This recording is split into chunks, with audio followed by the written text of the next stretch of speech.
17 साल की लड़की का दिमाग आखिर किस कदर पुख्ता हो सकता है। उसे तो जिंदगी के बारे में कुछ पता भी नहीं होता है।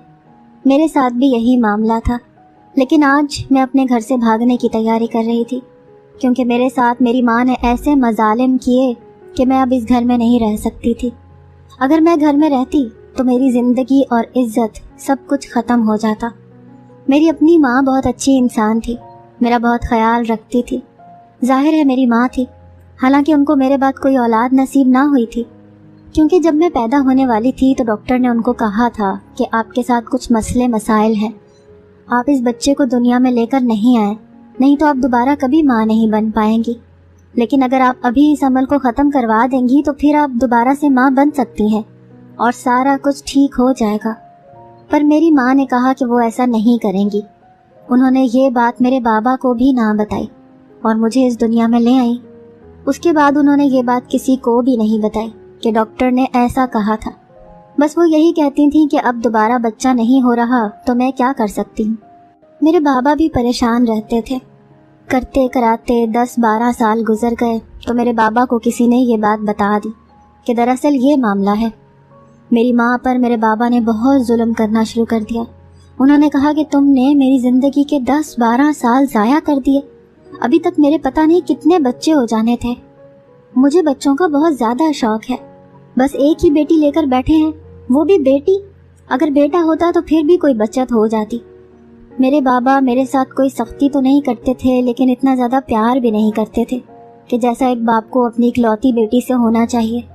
मेरी माँ मुझे हमेशा समझाती थी कि अच्छे लोगों के साथ हमेशा अच्छा होता है, इसीलिए बुरी ना बनना। पर मैं अम्मी को कहती थी कि क्या आप बुरी हैं, फिर आपके साथ क्यों बुरा होता है। अम्मी कहती थी कि कुछ लोगों की किस्मत ख़राब होती है, कुछ लोगों को उनके माँ बाप के किए की सज़ा मिलती है और इस तरह से उनके साथ बुरा हो जाता है। लेकिन तेरी माँ ने किसी के साथ कुछ बुरा नहीं किया, इसीलिए मुझे उम्मीद है कि तेरे साथ भी कभी कुछ बुरा नहीं होगा। मैंने कहा कि नानी बुरी थी, तो मेरी माँ ने कहा कि हाँ, तुम्हारी नानी ने अपनी बहू के ऊपर बहुत जुल्म किए थे, उनको कभी खुश नहीं रहने दिया था, एक को तो तलाक भी करवा दी थी। शायद मुझे उन्हीं की सज़ा मिल रही है। मुझे मेरी माँ पर बहुत रहम आता था, मैं उनका पूरे तरीके से ख्याल रखने की कोशिश करती थी। फिर वो बीमार रहने लगी और 3-4 साल की मुसलसल बीमारी काटने के बाद अपनी आखिरी हिम्मत इस्तेमाल करती हुई वो इस दुनिया से चली गई। अभी मेरी माँ को इस दुनिया से गए हुए 2 हफ्ते भी नहीं हुए थे कि मेरा बाप दूसरी शादी करके आ गया। इस दफ़ा उसने जिस औरत से शादी की थी वो बहुत ही जवान थी और खूबसूरत थी, लेकिन उसकी भी पहले शादी हो चुकी थी। शादी क्यों टूट गई थी ये किसी को भी नहीं पता था। मेरी उम्र 16 साल हो गई थी। मेरे बाबा ने दूसरी शादी कर ली। सौतेली माँ पहले तो बहुत अच्छे तरीके से पेश आ रही थी। उसने कहा कि मैं सौतेली हूँ, इसका मतलब ये नहीं है कि मैं तुम पर जुल्म करूँगी, मैं तुम्हें हमेशा खुश रखूँगी, तुम्हारी माँ की तरह तुमसे मोहब्बत करूँगी। मैंने दिल में सोचा कि मेरी माँ की तरह तो मुझे कोई भी मोहब्बत नहीं कर सकता, मेरी माँ की मोहब्बत जैसी मोहब्बत किसी की हो ही नहीं सकती। लेकिन मैंने ये भी सोचा कि अगर एक घर में रहना है तो मैं भी उसके साथ अच्छे तरीके से पेश आऊँगी। मेरी अम्मी ने कहा था कि कभी किसी के साथ बुरा ना करना, तो तुम्हारे साथ भी बुरा नहीं होगा। यही बात मेरे दिल में बैठ गई थी। 2-4 दिन सुकून से क्या गुजरे, उसके बाद मेरी सौतेली माँ ने अपने रंग दिखाने शुरू कर दिए। उसने सारे घर का काम मेरे सर पर डाल दिया, और ऐसा भी नहीं कि प्यार से कहा हो कि काम तुमने करने हैं। वो कहती थी कि काम करो, और अगर काम टाइम पर नहीं हुआ तो तुम्हें खाना नहीं मिलेगा। वो मुझ पर बहुत ज़्यादा जुल्म करने लगी, मुझे बचा खुचा खाना देने लगी। मेरे बाप के सामने अच्छी बन जाती थी। मैं बाप को कोई बात बताने के काबिल भी ना रही, क्योंकि एक दफ़ा बताने की कोशिश की तो बाबा ने कहा कि घर के काम करने से कोई घिस नहीं जाता, वो जवान जहान लड़की है, अभी उसकी शादी हुई है, वो थोड़ी ना घर के काम करेगी, तुम्हें ही करने पड़ेंगे। बाबा तो वैसे भी मुझसे प्यार नहीं करते थे, उनको तो ये एहसास भी नहीं था कि ये मेरी पहली बीवी की आखिरी निशानी है। उनको मुझसे कोई मोहब्बत नहीं थी, और ये बात मुझे उनकी दूसरी शादी के बाद पता चल गई थी। यकीन हो गया था कि ऐसा ही है। मेरी सौतेली माँ ने मुझ पर जुल्म करने शुरू कर दिए, यहाँ तक कि उसने मुझ पर हाथ भी उठाना शुरू कर दिया। एक दिन मुझसे उसके सामान की कोई चीज़ टूट गई, उसने मेरे मुंह पर रख कर थप्पड़ दे मारा। मेरे लिए उस घर में ज़िंदगी तंग हो गई थी। मैं यहाँ पर नहीं रहना चाहती थी, फिर भी सोचती थी कि कहाँ जाऊँगी। रिश्तेदारों ने तो मुंह मोड़ लिया था। मेरी माँ का इस दुनिया में कोई भी नहीं था। एक उनकी माँ थी, यानी कि मेरी नानी, वो भी अब इस दुनिया से जा चुकी थी, और उन्होंने जो सलूक अपनी बहुओं के साथ किया था वो भी इस कदर तल्ख हो गई थी कि मुझे कोई भी कबूल करने को तैयार नहीं था। मेरे अपने मामू ने भी इनकार कर दिया। उन्होंने कहा कि जवान लड़की की जिम्मेदारी हम नहीं ले सकते, जब बाप जिंदा है तो हम क्यों जिम्मेदारी लें। मेरे बाबा ने भी कहा कि कोई ज़रूरत नहीं है कहीं जाने की। मैंने उनसे कहा था कि मुझे कुछ दिन के लिए जाने दें, और सोचा था कि वापस आने से इनकारी हो जाऊंगी, लेकिन उन्होंने मुझे एक दिन के लिए भी ना जाने दिया।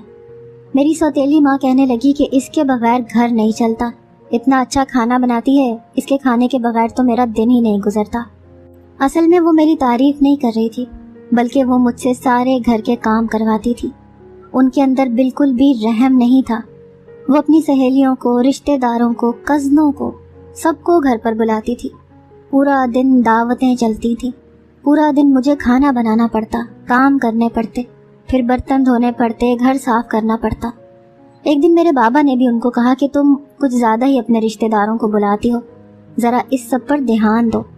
तो उन्होंने बाबा से भी लड़ाई कर ली और कहा कि मैं अकेली रहती हूँ, मेरी दोस्तें अगर मुझसे मिलने आ गईं तो क्या हो गया। बाबा उसको ऐसे मनाने लगे, उनके आगे पीछे फिरने लगे।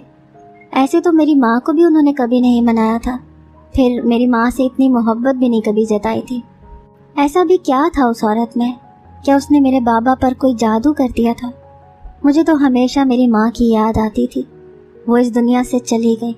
अगर उनकी ज़िंदगी में मेरे बाबा दूसरी शादी कर लेते तो वो कैसे बर्दाश्त कर पाती? उनसे बिल्कुल भी ये सब कुछ बर्दाश्त नहीं होना था। वो मेरे बाबा से बात करने लगी कि हमें इसकी शादी के बारे में सोचना चाहिए। मेरे बाबा ने कहा कि अभी से शादी के बारे में क्या सोचना, अभी तो ये बच्ची है। वैसे मैं अब 17 साल की हो गई थी। 1 साल बड़ी ही मुश्किल से गुजरा था। उसका कहना था कि नहीं, अभी से मंगनी वगैरह कर देंगे तो फिर 1-2 साल तक शादी हो जाएगी। उन्होंने कहा कि देखो, इसकी जिम्मेदारी मैंने तुम्हें दी है, अब तुम ही तलाश करके इसकी शादी करवा दो। मेरे बाबा ने मेरी जिम्मेदारी उसको दे दी। वो कौन थी आखिर? मेरे बाबा ऐसे कैसे कर सकते थे? सिर्फ एक जिम्मेदारी से बचने के लिए उन्होंने मुझे पराए हाथों में दे दिया। ये करना चाहते थे वो मेरे साथ। इतने भी जालिम नहीं थे वो, लेकिन पता नहीं उनको क्या हो गया था। मेरी सौतेली माँ ने कहा कि हाँ ज़रूर, मैं तो इसकी शादी बड़ी अच्छी जगह करवाऊंगी। इस बात पर मैं हैरान थी। मेरे बाबा को कोई परवाह नहीं थी। जब उन्होंने कहा था कि मैं सिर्फ बच्चों के लिए शादी कर रहा हूँ, जो ख़ानदान में कुछ लोग थे उन्होंने थोड़े बहुत सवाल किए थे, तो उनको यही कहा था कि पहली बीवी बांझ हो गई थी, इसीलिए दूसरी शादी की है। लेकिन उस दूसरी से अभी तक मेरे बाबा को कोई औलाद नहीं हुई थी और उनको कोई मसला नहीं था। एक दिन वो किसी से फ़ोन पर बात कर रहे थे। कह रहे थे कि औरत ख़राब ही तब होती है जब वो बच्चे पैदा करती है। मेरी बीवी इतनी खूबसूरत है, मैं तो उसे ख़राब नहीं करना चाहता, और अभी इस उम्र में किसको बच्चों की पड़ी है। इस उम्र में क्या बैठ के छोटे छोटे बच्चे संभालूंगा, उनके दूध पैम्पर पूरे करूंगा क्या?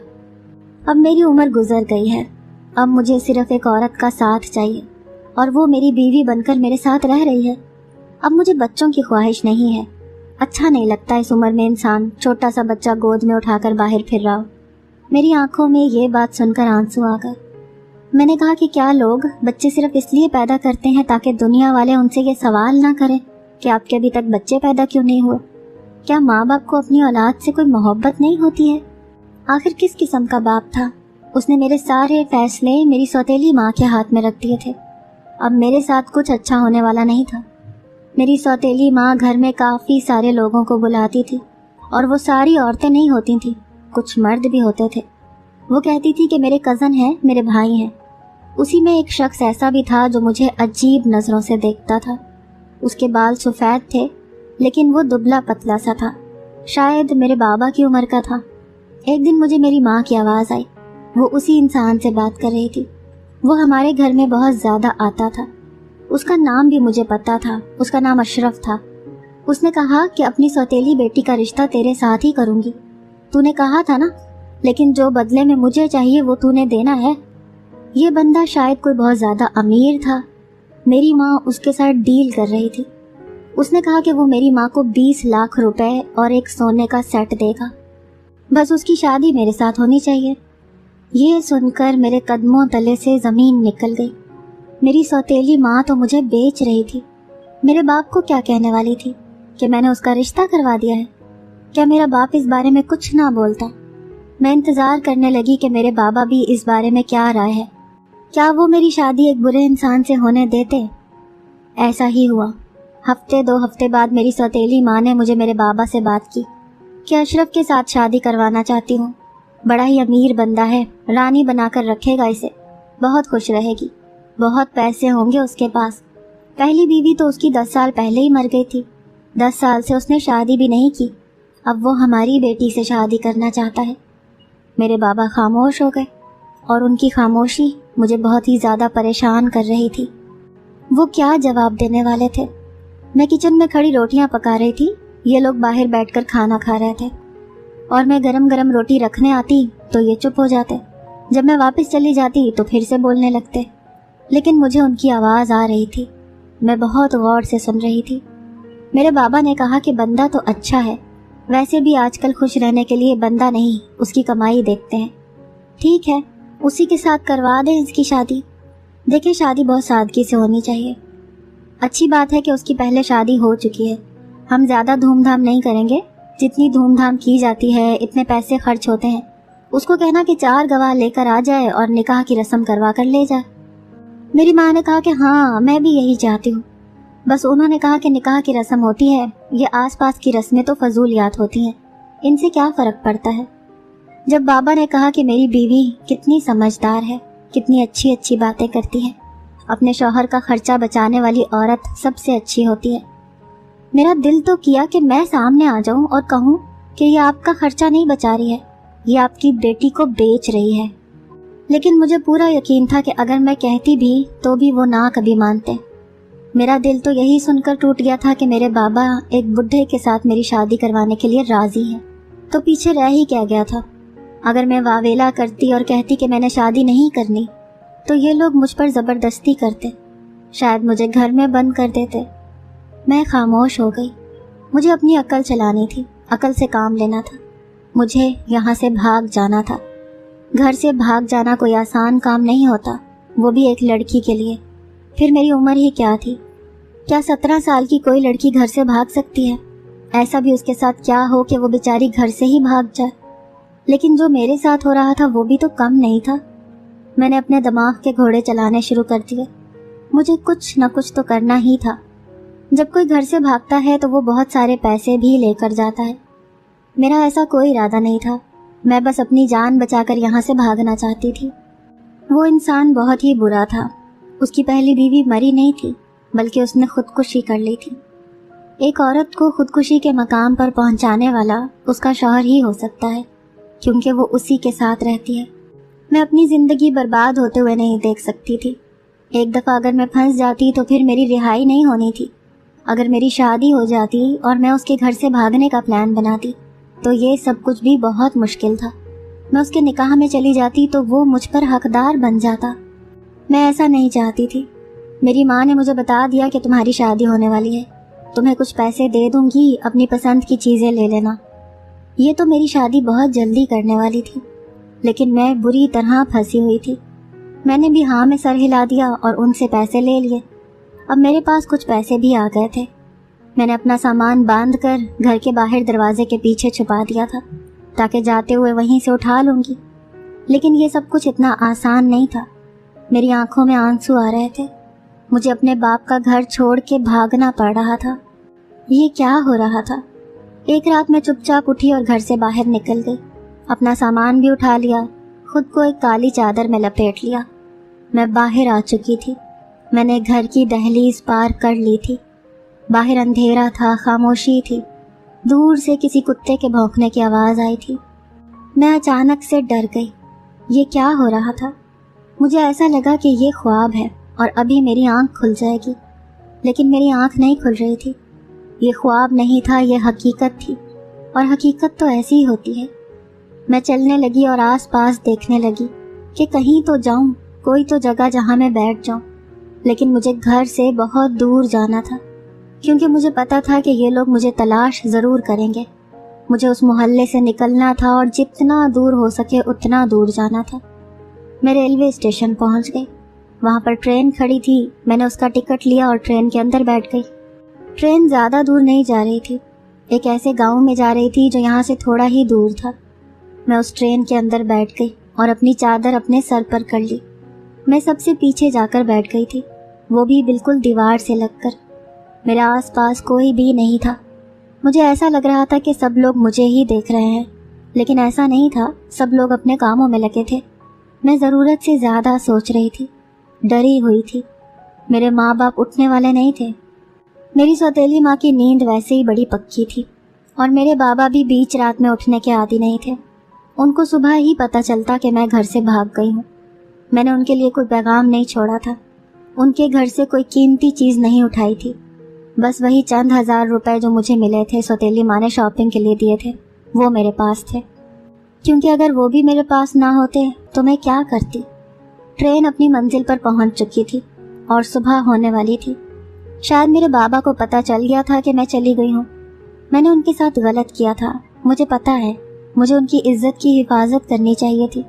आखिर वो मेरे बाबा थे, लेकिन वो मेरे साथ क्या कर रहे थे? क्या वो मेरी इज्जत की हिफाजत कर रहे थे? क्या उनके ज़िम्मे मेरी हिफाजत नहीं थी? बस मैं खामोश हो गई। मैंने सारी चीज़ों पर जैसे मिट्टी डाल दी। लेकिन मैं बहुत परेशान थी। मुझे अपनी माँ की याद आ रही थी। सच कहते हैं, जिन बेटियों की माएँ मर जाती हैं वो बेटियाँ रुल जाती हैं। मैं स्टेशन के पास ही बैठी थी। अब मुझे नहीं पता था कि मैं कहाँ जाऊँ। ये तो मेरा शहर भी नहीं था, मुझे रास्तों का भी नहीं पता था। शायद मैंने गलती करती थी, लेकिन अगर इसी शहर में रहती और वो लोग मुझे तलाश कर लेते तो मेरे साथ बहुत बुरा होता। वो मुझे मार पीट कर और फिर ज़बरदस्ती मेरी शादी करवा देते और मैं अपनी इज्जत भी खो बैठती। अभी भी मेरी इज्जत तो चली गई थी। उनको पता चल गया होगा कि मैं घर से भाग गई हूँ, लेकिन कम से कम मैं उनकी बातें सुनने के लिए वहाँ पर मौजूद तो नहीं थी। मैं सर पकड़े एक तरफ बैठी थी जब अचानक एक औरत मेरे पास आकर बैठ गई। वो बैठकर पानी पी रही थी और खुद से कह रही थी कि कितनी गर्मी है, एक तो ये इतना लेट कर देते हैं, अल्लाह इनको गारत करे। शर्म नहीं आती इन लोगों को, कहाँ टाइम पर नहीं आ सकते। मेरी तरफ उसने एक दो दफ़ा देखा। मैं बैठी रो रही थी। उसने मुझे कहा कि यहाँ क्यों बैठी हो? मैंने कहा कि मुझे नहीं पता। उसने कहा कि ये क्या बात हुई, जब इंसान रोता है तो वो इसी तरह की बातें करता है, इसीलिए मैंने भी यही कह दिया था। उसने कहा कि अपने घर जाओ, शाम होने वाली है। मैं सुबह से वहीं पर बैठी थी। लोग यही समझ रहे थे कि कोई मुसाफिरा है। मैंने कहा कि मेरा कोई घर नहीं है। उसने कहा कि क्या मतलब, क्यों घर नहीं है तुम्हारा? मैंने उसको सारी बात बताई। पता नहीं मैंने उसको क्यों बता दी। मुझे वो नॉर्मल सी औरत लग रही थी, मोटी सी थी, थोड़ी ज़्यादा चालाक सी, गुस्सा करने वाली, मुंह फट टाइप की। जिसको दुकानदार कहता है कि ये चीज़ इतने की है तो वो कहती है कि तौबा करो भाई, इतने की कहाँ से आ गई, हम तो इतने कम दामों में लेते रहे हैं। इस किस्म की औरत थी। जब मैंने उसको अपनी कहानी सुना दी तो उसने कहा कि तुम्हारे साथ तो बहुत बुरा हुआ है, लेकिन तुमने अच्छा किया, तुम वहाँ से भाग कर आ गई। सारी ज़िंदगी जलील होने से अच्छा है कि बंदा बदनाम हो जाए। जलालत से बदनामी भली। मैंने कहा कि बदनामी कभी भी अच्छी नहीं होती। अब मैं कहाँ जाऊँगी? रात होने वाली है, मुझे नहीं पता कि मैं कहाँ जाऊँ। उसने कहा कि तुम मेरे साथ चलो। मैंने कहा कि नहीं नहीं, मैं आपके साथ नहीं जाऊँगी। उसने कहा कि अपनी कहानी सुना दी है तो थोड़ा एतबार भी कर लो। मैंने कहा कि नहीं। उसने कहा कि मेरे साथ जाओगी तो ज़रूरी नहीं है कि तुम्हारे साथ कुछ बुरा हो जाएगा, लेकिन अगर यहीं पर बैठी रहोगी तो तुम्हारे साथ ज़रूर कुछ बुरा हो जाएगा। मैं डर गई। मैंने कहा कि क्या मतलब? उसने कहा कि ये जगह बहुत बुरी है। तुम्हें नहीं पता रेलवे स्टेशन के आसपास किस तरह के लोग रहते हैं और यहाँ पर किस तरह के लोग आते जाते हैं, और सारे ही मुसाफिर होते हैं। मैंने कहा तो क्या ये गलत बात है? उसने कहा कि हाँ, यहाँ तो बिल्कुल तुम्हें नहीं होना चाहिए। एक तो तुम पराये शहर में आ गई, ऊपर से अकेली लड़की, और इतनी ज़्यादा खूबसूरत और कम उम्र। तुम्हें क्या लगता है तुम्हारे साथ क्या होगा? मैं परेशान हो गई। मैंने अपना सर झुका लिया। उसने कहा कि आओ मेरे साथ चलो। वो मुझे अपने साथ ले गई। उसका घर यहाँ से बहुत दूर था, वो भी कहीं दूर से आ रही थी। वो मुझे बताने लगी कि मैं कहीं काम से गई हुई थी, लेकिन उसने ये नहीं बताया कि किस काम से गई थी। रास्ते में किसी से फ़ोन पर बात कर रही थी, किसी चीज़ के बारे में सौदेबाजी कर रही थी, अजीब सी बातें कर रही थी। मुझे उस औरत से डर लगने लगा था। ये मुझे कहाँ लेकर जा रही थी? अब तो मुझे हर इंसान से डरना चाहिए था। मैं अकेली थी, मेरे साथ कोई भी कुछ भी कर सकता था, मेरा फायदा उठा सकता था। जब हम किसी को अपनी मजबूरी बताते हैं तो वो आपकी मजबूरी का फायदा भी उठाता है, और उस औरत को मैंने अपनी सारी मजबूरियां बता दी थी। शायद मैंने गलत किया था। मुझे कहना चाहिए था कि मेरा कोई रिश्तेदार रहता है, मुझे उसके साथ नहीं जाना चाहिए था। वो मुझे अपने घर ले गई। उसका घर बहुत बड़ा था। जब हम अंदर दाखिल हुए तो सामने का माहौल देखकर मैं हैरान रह गई।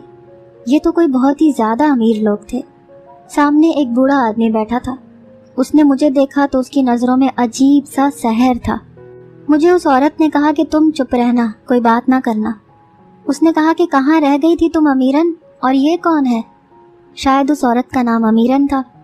उसने कहा कि ये लड़की मुझे रेलवे स्टेशन से मिली है, इसके आगे पीछे कोई नहीं है, घर से भाग के आई है। उसने मेरी सारी कहानी उस बुढ़े को सुना दी। उसने एक नज़र मेरी तरफ देखा और कहा कि मैं तो एक नज़र में पहचान जाता हूँ कि कौन किस तरह का है, किसके अंदर कितना शर्म का पानी है। ये बच्ची तो बहुत ही ज़्यादा मासूम लग रही है, लगता है पहली दफ़ा घर से निकली है। उसने मुझसे पूछा कि जो ये बता रही है ऐसा ही है? मैंने कहा कि हाँ ऐसा ही है। मैं फिर से रोने लगी। उसने कहा कि इस लड़की को खिलाओ पिलाओ, इसके रहने का इंतज़ाम करो। मैंने अमीरन से कहा कि ये कौन है? उसने कहा कि ये हमारे मालिक हैं, तुम फिक्र नहीं करो। मैंने कहा कि ये मालिक हैं, मतलब आप यहाँ काम करती हैं? क्या काम करती हैं? उसने कहा कि हर बात बताने की नहीं होती, अभी चुप रहो, तुम्हें आहिस्ता आहिस्ता सब कुछ समझ में आ जाएगा। सुबह हुई तो उन्होंने मुझे ऐसी बात कही कि मैं हैरान रह गई। उन्होंने कहा कि हमारा एक पागल बेटा है जिसका तुमने ख्याल रखना है। उसके लिए हमें एक लड़की की तलाश थी, लेकिन कोई भी ये काम करने को राजी ही नहीं था। मैंने कहा कि मैं ये काम नहीं कर सकती, मुझे डर लग गया। उन्होंने कहा कि डरने की ज़रूरत नहीं है, आओ हमारे साथ। मैंने देखा वो लोग मुझे एक कमरे की तरफ लेकर जा रहे थे। रास्ते में किसी लड़के की तस्वीरें भी लगी हुई थी। मैंने कहा कि मैं किसी भी जवान पागल लड़के का ख्याल कैसे रख सकती हूँ, अगर मेरे साथ कुछ हो गया तो। लेकिन जब मैं कमरे में दाखिल हुई तो हैरान रह गई। वहाँ पर एक लड़का ज़रूर बैठा था, लेकिन उसकी उम्र बहुत ही कम थी, शायद 7-8 साल का था। ये तो बच्चा था। उन्होंने कहा कि इसका ख्याल रखना है। शायद जिस लड़के की तस्वीर मैंने देखी थी वो उनका बड़ा बेटा होगा। मैंने उस बच्चे को देखा, वो मुझे बहुत ही मासूम लगा, बहुत ही खूबसूरत था। शायद उसके साथ कुछ बुरा हुआ था। मैंने कहा कि ठीक है, मैं इसका ख्याल रखूंगी। उन्होंने कहा कि आज से तुम यहीं पर रहोगी, हमारी बेटी बनकर। हम अपने घर में काम करने वाली बच्चियों के साथ हमेशा अच्छा सलूक करते हैं। तुम्हें यहाँ पर रहने की जगह दी जाएगी, पैसे भी दिए जाएंगे, कपड़े जूते बीमारी खर्चा सब कुछ हमारी तरफ से। बस इस बच्चे का तुमने बहुत ज़्यादा ख्याल रखना है। मैंने कहा कि ठीक है। अमीरन ने मुझे कहा कि अब तो खुश हो ना, कोई मसला तो नहीं है? मैंने कहा कि नहीं, कोई मसला नहीं है। वो भी वहीं पर काम करती थी, आती जाती रहती थी। मेरा क्वार्टर उसके क्वार्टर के साथ ही था। हम लोग इस घर में ख़ानदान की तरह रहने लगे थे। मैं उस लड़के का ख्याल रखती थी। उसका नाम कामरान था। वो इतना भी तंग नहीं करता था। मेरी ज़िंदगी पहले से तो बेहतर ही थी, कम से कम मैं इज्जत से एक अच्छी जगह पर तो रह रही थी। मैंने अपने घर से बाहर कदम निकाला, अच्छा ना किया, लेकिन फिर भी किस्मत ने मेरे साथ अच्छा मामला कर दिया। मैं यहीं पर रहती हूँ और फ़िलहाल यही मेरी ज़िंदगी है। मैं उस बच्चे का ख्याल करती हूँ। ऐसा काम करके दिल को सुकून मिलता है, क्योंकि उस बच्चे की माँ भी नहीं है। अपनी माँ के मर जाने के बाद ही वो इस तरह का हुआ है।